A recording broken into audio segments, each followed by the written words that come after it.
Hello, I'm Tyler Dinsmoor. I'm asking for help to pay off a legal debt from defending against a fake hate crime charge, and also for help to help me move my family out of Washington State and closer to family. 3 years ago, I was woken up, my family and I were woken up by a helicopter and two of those MRAP tank things, and two tactical teams and loudspeakers, and that were serving a $1 million arrest warrant to get me. And the reason why they did this is because I was preaching the Bible on the internet, and I had a private conversation that was overheard by a neighbor at my house. The main reason why they decided that they're going to go ahead and charge me with a hate crime was because I was having a private conversation with a friend of mine in my home about why he should homeschool, because his daughter was attending public schools, and a big part of that was that the molestation rates for children in government schools is really high, and some of the most prevalent offenders are homosexuals, queers. So as a natural part of the conversation, I must have said something along the lines of, it used to be legal to put them to death, meaning that those that committed these crimes, should be punished by death, which I still stand by, and I'm not ashamed of that. It's supported by the Word of God too. But whenever the neighbor overheard it, what she said that she heard was, it used to be legal to kill gay people. And if that's not like one of the, what do you call it, a Freudian slip of them interpreting you wanting to put child molesters to death as be putting gay people to death, that's kind of funny to me in a deep way. But anyway, the second thing is that they were concerned about was the things that I said on my business account on Gab.com, Dinsmoor Sheepskins. When I got out of the Navy, I wanted to have an honest living and not be able to, not like have to hide and be ashamed of the things that I believe, because I believe the Word of God. I'm not ashamed of the Bible. I'm also not ashamed to be white either, which is deeply unsettling to these people. If you're like, yeah, I like being white. I really appreciate my forefathers for all the work that they put in and the heritage that they left for us, And I aim to do the same thing to my children, I love them so much. Loving your children is white supremacy, by the way, if you didn't know, or something, Anyway, so, I'd say these things to my customers, things like a career woman is an abomination. And the reason for that, of course, is because a woman who's too obsessed with a career instead of focusing on having a loving family and raising children in the light and admonition of the Lord, is going to suffer anyway. But, it's a good thing to be a housewife. And that's the role that God made for them, and they're happy in that role more often than not. And that I'm too busy making white babies in order to engage in political activism or run, because we've got 4 children under 6 years old and under right now. And at the time I only had 2. Now I guess I did get busy, right?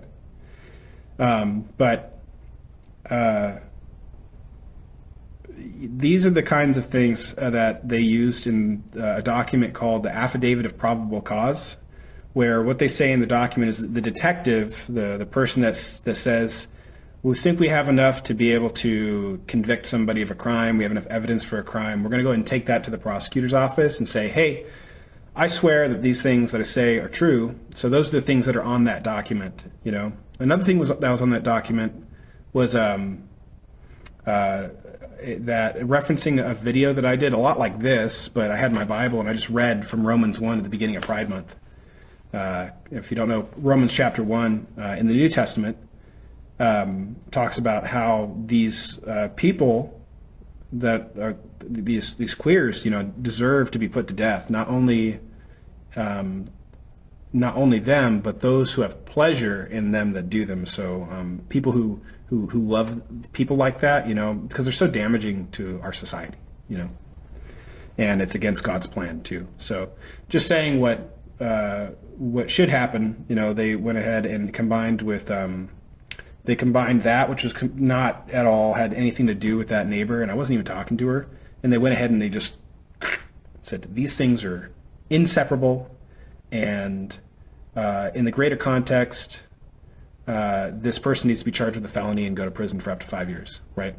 So the case was dismissed, but it took 3 years because the entire time we were trying to rationalize, reason with the prosecutor and say, hey, there's no case here, no crime was committed. You're prosecuting an innocent man right now for doing nothing.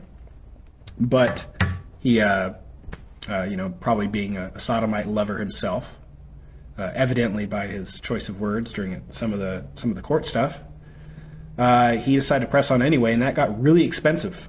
It took it took 3 years to get the case dismissed, and a lot of that was just dealing with this prosecutor that every step of the way constantly just making things almost as difficult as possible. He argued whenever I was arrested, I was on an initial $1 million bond, right? So before I even got arraigned, where they tell you what your bond is actually going to be, or whether they release you, or sometimes they'll drop the charge, or sometimes they'll make you pay a fine or something. It's all right, you're here in jail, now let's get you inducted into the legal system. They dropped it from $1 million to $150,000, and this prosecutor just wanted me to stay in jail. So we can't release him. He needs to stay at that because he's a business owner. I built almost all of my equipment for my business by hand. This piece right here, this is for softening leather. I sold my grandpa's motorcycle to make this. I didn't have any money. I didn't start out with anything whenever I first started, just like a couple $100, because I had to, I just started with a piece of wood and literally a scrap piece of steel from that steel rack right there. That I just welded a little handle on it and started scraping off the stuff to do the tannery work, Anyway, these people are liars and deceivers, and it's just so bad. It's really bad how much they lie. But their lies cost money. So the total cost for the legal defense side, for the criminal defense, was just about $100,000. I think it might have been a little bit more. I'll know, when I get an invoice in, but at the end of this month. But what the state did is, because the case was dismissed in a way that's called a Napstad motion, and what that means is, from the defense point of view, we're not going to argue about any the matters of fact. We're going to just, assuming that everything that the state says is completely true and looked at most favorably to the state, it's still not a crime. Everything that you are accusing us of right now, even if it's true, it's not a crime. It's like being charged with murder, and I was treated a lot like a murderer, by the way. Somebody who literally shot somebody else in a road rage incident around that same time period only got initial bond of like $30,000 or $40,000. I still had to go with $150,000 after I was arraigned. That I had to post equity on my house for. So if I sneezed the wrong way, they just take my house. You know what I mean?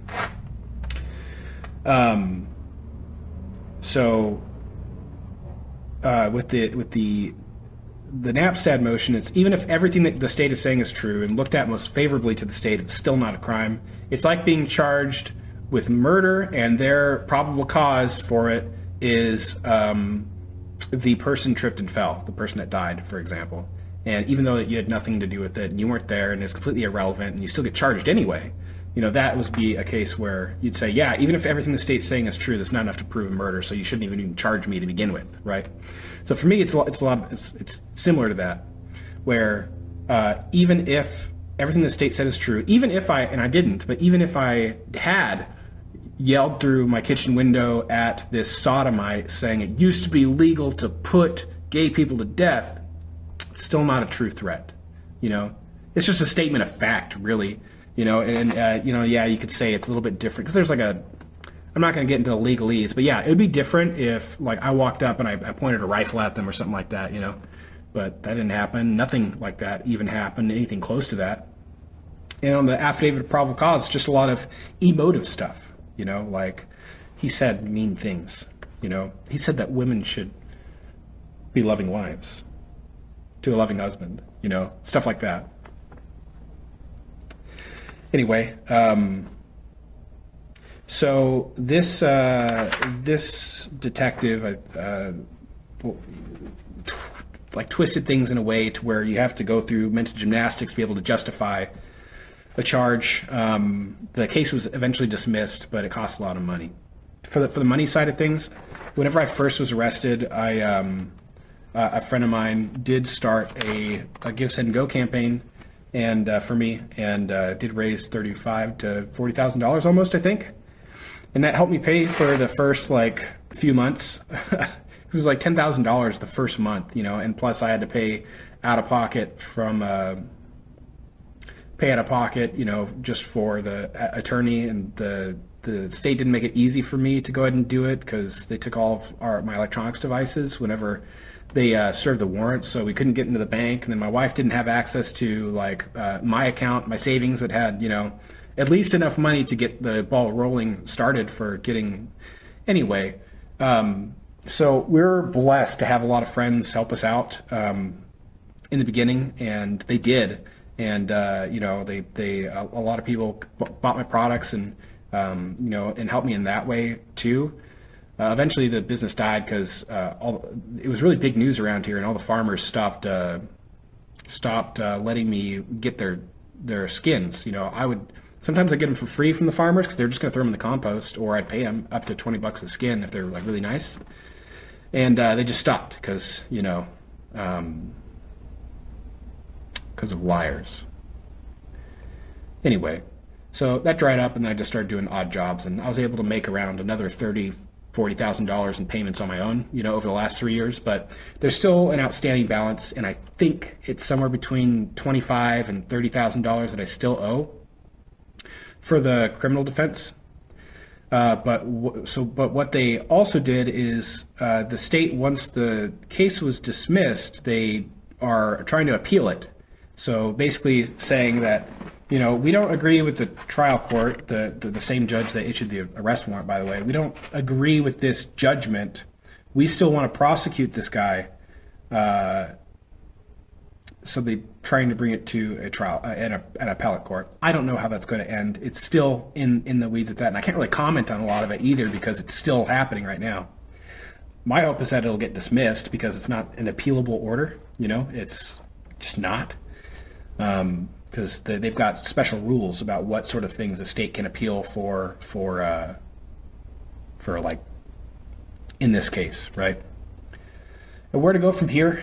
My top priority is just getting myself and my family somewhere that's a lot safer for us. Like I said, we've got 4 kids under 6 years old and under. And it's really hard to parent them and also keep track of everything else. So I need family support, so I need to move closer to family.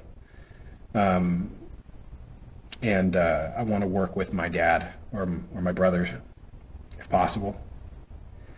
But moving is going to be expensive. I think in order to move and find a place, it's going to be a logistical nightmare. It's doable. It's just a lot. And I can't even start to think about it until those outstanding debts that are costing anywhere between $7,000 to $1,000 a month just to pay attorneys, for indebtedness. And that is a huge burden on my family. And I'm asking for help to relieve that burden. And I would have really appreciate it if you'd be willing to help me and my family achieve those goals so that way we can continue living a peaceable life like we had. I'll have to find something else other than being a tanner, I suppose, but that's okay. I still have my family, and God is still with us, and all right. Thanks for listening. God bless you.